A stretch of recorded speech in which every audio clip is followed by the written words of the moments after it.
Golden light bathes a humble village home as Salen, radiant with generosity, hands money to someone unseen outside the door. Aruna watches Salen, her eyes reflecting a soft, quiet concern that hints at unspoken worries. Mealy, Beely, Sheila, and Babun, children of the house, share a meal on the floor, their laughter echoing through the room. The scene glows with an almost idyllic warmth, painting a picture of simple, joyful family life. The family's laughter and peaceful existence fill the air, a fleeting moment of pure domestic bliss.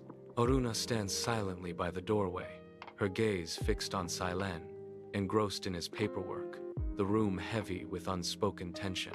She watches his hand tremble slightly as he signs a document, a subtle hint of unease darkening her face. In the background, children play quietly, their usual boisterous energy hushed by the room's somber atmosphere. The once bright room now feels heavier, the lights subdued, reflecting the weight of the moment. In the small house, Barun, a man radiating deceptive charm, sits opposite Salen, a predatory glint in his eyes. He gestures expansively, his voice dripping with feigned concern as he promises a double return on an investment. Aruna stands slightly apart, her arms crossed, her expression a mask of unreadability, observing Barun with piercing intensity. The air crackles with unspoken tension, a chilling contrast to the earlier warmth as Barun's words hang heavy. Quick, disorienting flashes reveal a pen scratching across papers, signing an unseen document. Hands swiftly exchange a thick wad of money, a transaction shrouded in secrecy. Barun exits with a sly smile, vanishing into the night, leaving a haunting void behind. An empty room, scattered children's toys, and Aruna stands alone in the sudden heavy silence, muttering, "Something feels wrong." Salen sits on the veranda, his back to the camera, lost in the oppressive darkness, a desolate figure against the night. Suddenly, a sharp gasp escapes his lips as he clutches his chest, a silent agony twisting his features. Aruna rushes out, her piercing scream echoing into the night, a chilling sound of terror and despair. Salen lies motionless, a pale figure against the stark white sheets of a hospital bed. Aruna stands vigil, her hand gently clasped around his, her face etched with deep, consuming worry. The doctor shakes his head almost imperceptibly, a grim, silent gesture delivering a devastating prognosis. Aruna, hunched over ledgers, scrutinizes figures with a furrowed brow, the weight of numbers heavy on her. She stands defiantly before stern-faced creditors, her voice unwavering as she argues her case. Mali, Aruna's eldest daughter, moves through their small home, diligently performing chores, a quiet determination in her young eyes. Salen lies in bed, pale and frail, almost a spectral presence, his stillness a stark contrast to the world around him.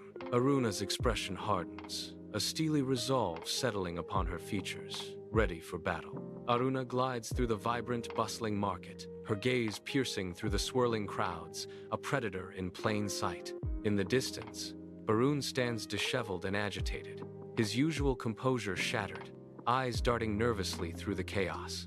Aruna approaches, her calm unnerving, a ghost amidst the market's frenzy, her presence a silent threat. "Come home sometime.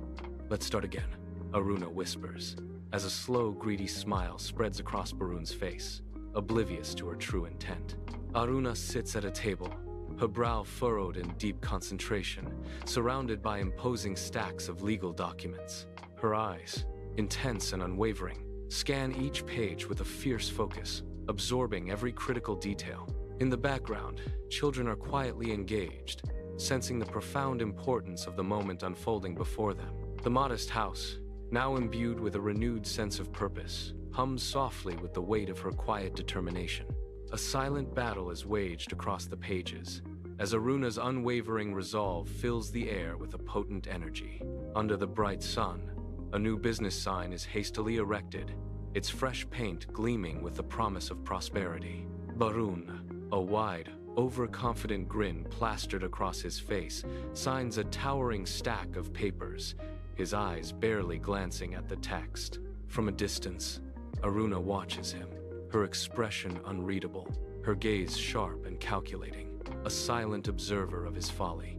More documents pile up on a desk, each sheet a meticulously placed piece in her intricate plan, a web of ambition unfolding. The stark contrast of Barun's carefree signing and Aruna's focused intensity hints at a brewing storm, unseen by the oblivious.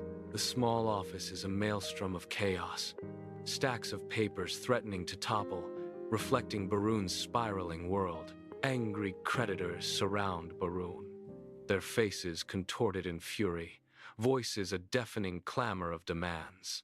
Barun, now drenched in sweat, attempts to placate them, his eyes wide with a desperate, shattered confidence. The air crackles with accusations, a palpable tension suffocating the room, each word a hammer blow. His earlier bravado completely gone. Barun's fear is a raw, exposed wound in the face of their relentless assault. Official notices, stark and grim, are plastered across doors with menacing red stamps, sealing fates and futures. In the distance, the ominous sight of police vehicles approaches, their silent presence a chilling harbinger of doom. Barun's face contorts in dawning horror, the crushing realization that everything is legally in his name settling upon him. Barun stands before Saylin's house, a broken man, his clothes disheveled and his posture utterly defeated. The weight of his despair is palpable as the evening light casts long, mournful shadows around him. The door slowly creaks open, a sliver of darkness widening into a silent, ominous invitation. Aruna appears in the doorway, perfectly still, her face a mask of chilling emptiness. Barun's voice cracks, a desperate plea escaping his lips. "Please, save me!" His eyes, brimming with a desperate hope, fix on Aruna, whose expression remains unnervingly blank. In the quiet of his home, Saylin sits, a figure of profound frailty, his body weakened. Yet, his eyes remain open, sharp, and unwavering, observing the world with a quiet intensity. A silent testament to the suffering he endured, his gaze holds a story of pain and resilience. Each breath is a struggle, each movement a testament to his fading strength. His presence, though still, echoes the profound impact of Barun's cruelty, a haunting reminder. Aruna's gaze is unwavering, her voice calm yet chilling, as she declares, "You didn't take money, you took our peace." Barun's shoulders slump, a broken man collapsing to the ground, utterly defeated. Aruna's voice, cold and final, echoes as she pronounces, "This is yours now." The door to Saylin's house slowly, deliberately swings shut, sealing Barun's fate in the heavy silence. Within the small house, the family gathers on the floor, their presence filling the simple room with quiet strength. The air, once filled with warmth, now hums with a palpable sense of resilience, a stark contrast to earlier joy. Saylin's gaze, filled with understanding and awe, fixes upon Aruna, acknowledging her profound journey. Aruna meets his eyes, her expression unyielding and firm, embodying the quiet justice she has wrought. The scene fades to black, leaving a lingering impression of their collective strength and profound resolve.